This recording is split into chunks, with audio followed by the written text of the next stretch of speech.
ये दोस्तों प्रकाश knowledge solution channel पर आपका स्वागत करते हैं। कक्षा 10 प्रश्नावली 13.3 का 5वां क्वेश्चन देखते हैं।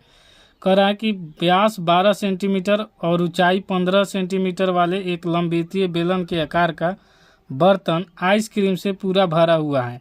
इस आइसक्रीम की ऊंचाई 12 सेंटीमीटर और व्यास 6 सेंटीमीटर वाले शंकु से भरा जाना है, जिनकी ऊपरी सिरा अर्धगोलाकार है। उन शंकुओं की संख्या ज्ञात कीजिए जो इस आइसक्रीम को भरे जा सकते हैं।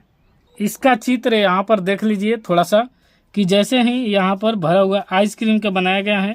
एक व्यास के ये बोला है कि व्यास 12 सेंटीमीटर लंबवृत्तीय बेलन, तो इसका व्यास 12 सेंटीमीटर और त्रिज्या आधा होता है, व्यास के आधा तो 6 सेंटीमीटर और ये ऊंचाई हो जाएगा 15 सेंटीमीटर।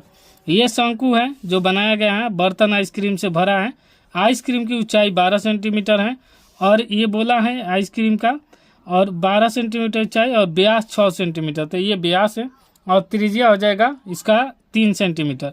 और जितना शंकु का त्रिज्या होगा उतना ही बेलन अर्धगोला का त्रिज्या होगा, क्योंकि यहाँ पर एक अर्धगोला का त्रिज्या बन रहा है। आइसक्रीम में शंकु का आयतन निकालेंगे, अर्धगोला का आयतन निकाल के दोनों को जोड़कर अगर बेलन के आयतन को भाग दे देंगे तो हमारा आंसर आ जाएगा। तो आइए इसको लिख लेते हैं जो दिया हुआ है। जो दिया है उसे लिख लिए हैं कि बेलन का व्यास 12 सेंटीमीटर, त्रिज्या 6 सेंटीमीटर, बेलन की ऊंचाई 15 सेंटीमीटर है, आइसक्रीम के शंकु का व्यास 6 सेंटीमीटर तो त्रिज्या हो जाएगा 3 सेंटीमीटर। अर्धगोले का त्रिज्या और शंकु का त्रिज्या बराबर होगा, क्योंकि आपको अभी समझाएं कि दोनों का त्रिज्या यहाँ पर लिया गया है, तो इसके आधे को त्रिज्या कहते हैं, व्यास के आधे को त्रिज्या कहते हैं। यहाँ पर भी व्यास दिया है तो व्यास के आधे को त्रिज्या कहते हैं। आइए अब इसको पहले बेलन का आयतन निकाल लेते हैं। तो बेलन के आयतन बराबर होता है पाई आर स्क्वायर एच। तो यहाँ पर मान को रख देंगे, पाई का मान होता है, पाई रहने देंगे क्योंकि हमें जानते हैं कि भाग देना है। और आर का मान यहाँ पर बड़ा आर का मान 6 है तो 6 का स्क्वायर करेंगे, और एच का मान यहाँ पर 15 है तो यहाँ पर 15 रखेंगे। तो यहाँ पर हो जाएगा 36, 6 का 36 और ये हो जाएगा 15। 36 15 से गुना करेंगे या फिर 15 छक्का 90 और 90 छक्का 554, तो यानी 540 पाई हो जाएगा। आप गुना करके भी चेक कर सकते हैं। अब आइसक्रीम शंकु का आयतन निकालेंगे। आइसक्रीम शंकु का आयतन 1/3 पाई आर स्क्वायर एच होता है। 1/3 पाई का मान ज्यों का त्यों रखेंगे, आर का मान यहाँ पर 3 है तो 3 के स्क्वायर करेंगे, और एच का मान यहाँ पर दिया है, यहाँ पर दिया है शंकु का ऊंचाई 12 सेंटीमीटर, तो यहाँ पर लिख दिए 12 सेंटीमीटर।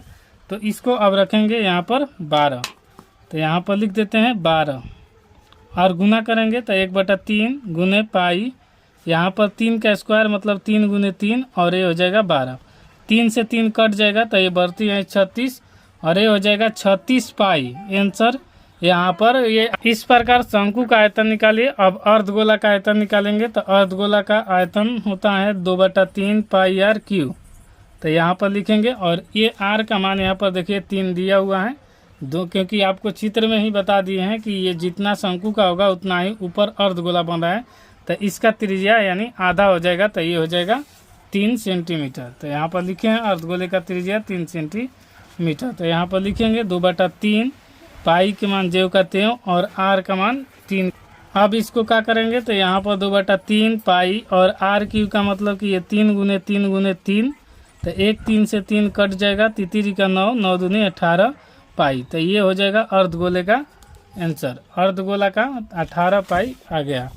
इसी प्रकार अब हम निकाल लेंगे। अर्धगोले का आयतन निकाल लिए और ये आइसक्रीम शंकु का आयतन, तो शंकु का अब निकालेंगे। शंकु से भरे आइसक्रीम का कुल आयतन, तो यहाँ पर जो शंकु का आयतन होगा यानी 36 पाई और हो जाएगा ये अर्धगोला का आयतन तो 18 पाई।